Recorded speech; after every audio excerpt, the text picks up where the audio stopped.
adalah gembalaku, takkan kekurangan aku. Ia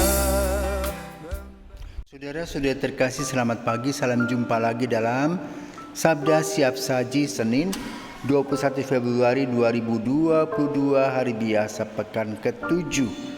Dalam nama Bapa dan Putra dan Roh Kudus. Amin.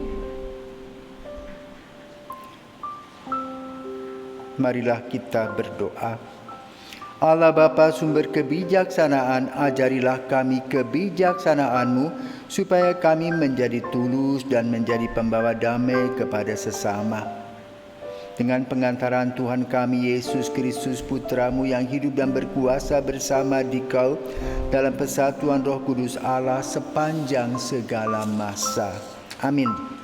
Tuhan bersamamu dan bersama rohmu. Inilah Injil Yesus Kristus menurut Santo Markus. Dimuliakanlah Tuhan. Markus bab 9 ayat 14 sampai dengan 29. Pada suatu hari Yesus bersama Petrus, Yakobus dan Yohanes turun dari gunung, lalu kembali pada murid-murid lain. Mereka melihat orang banyak mengerumuni para murid itu, dan beberapa ahli Taurat sedang mempersoalkan sesuatu dengan mereka. Ketika melihat Yesus, orang banyak itu tercengang-cengang semua dan bergegas menyambut Dia. Yesus lalu bertanya kepada mereka, "Apa yang kau persoalkan dengan mereka?" Kata seorang dari orang banyak itu, "Guru, anakku ini kubawa kepadamu karena ia kerasukan roh yang membisukan dia. Setiap kali roh itu menyerang anakku, dibantingnya ke tanah, lalu mulutnya berbusa, giginya bekertakan, dan tubuhnya menjadi kejang. Aku sudah minta kepada murid-muridmu supaya mereka mengusir roh itu, tetapi mereka tidak dapat." Maka kata Yesus kepada mereka, "Hai kamu angkatan yang tidak percaya, berapa lama lagi aku harus tinggal di antara kamu? Berapa lama lagi aku harus sabar terhadap kamu? Bawalah anak itu kemari." Lalu mereka membawanya kepada Yesus. Dan ketika roh itu melihat Yesus, anak itu segera diguncang-guncangnya, dan anak itu terpelanting di tanah dan terguling-guling, sedang mulutnya berbusa. Kemudian Yesus bertanya kepada ayah anak itu, "Sudah berapa lama ia mengalami ini?" Jawabnya, "Sejak masa kecilnya. Seringkali roh itu menyeretnya ke dalam api ataupun ke dalam air untuk membinasakannya. Sebab itu jika engkau dapat berbuat sesuatu, tolonglah kami dan kasihanilah kami." Jawab Yesus, "Katamu jika engkau dapat. Tidak ada yang mustahil bagi orang yang percaya." Segera ayah anak itu berteriak, "Aku percaya. Tolonglah aku yang kurang percaya ini." Ketika makin banyak orang yang datang berkerumun, Yesus menegur roh jahat itu dengan keras, katanya, "Hai kau roh yang menyebabkan orang menjadi bisu dan tuli, aku memerintahkan engkau, keluarlah dari anak ini dan jangan memasukinya lagi."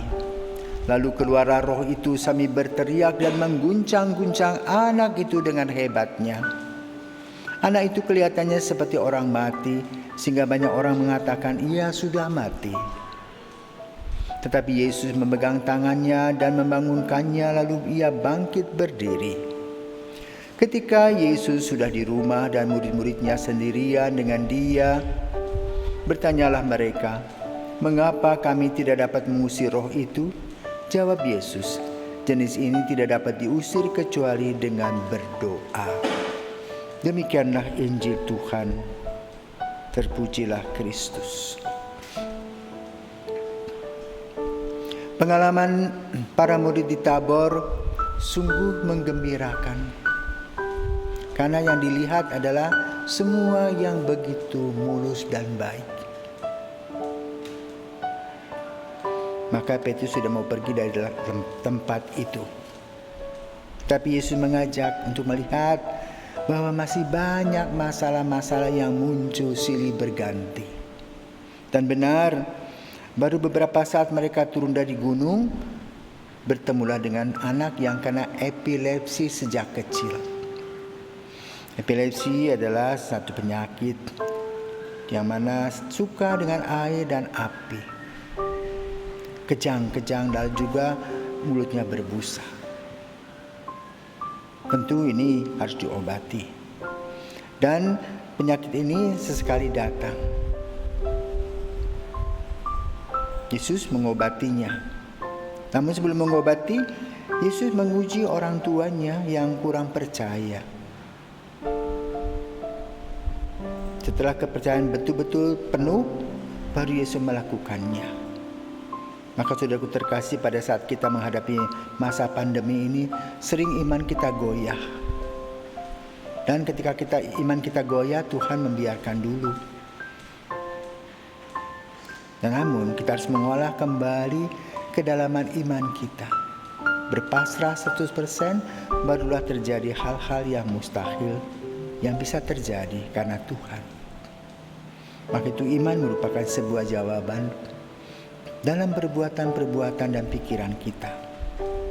Kita tidak bisa menakar iman kita sesuai dengan kehendak kita, tetapi menakar iman sesuai dengan kehendak Tuhan melalui sebuah penyerahan diri total. Belajar untuk menyerahkan diri dari pengalaman-pengalaman orang-orang yang mempunyai pengalaman lebih dulu dari kita. Percaya, dan itu harus diolah secara batiniah. Setelah mantap kepercayaan itu, barulah akan terjadi hal-hal yang luar biasa seperti yang dialami oleh orang ini. Para murid melihatnya bahwa mereka tidak boleh tenang-tenang saja di tempat yang enak, tetapi harus melihat bagaimana pelayanan harus terjadi. Mendampingi orang-orang yang mengalami kesulitan, yang mungkin punya iman separuh-separuh, dan mengarahkannya menjadi iman yang kokoh dan teguh, bahkan menjadi seorang yang militan. Itulah tugas kita.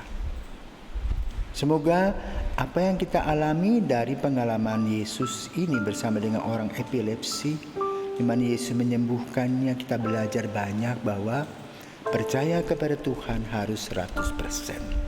Tuhan memberkati.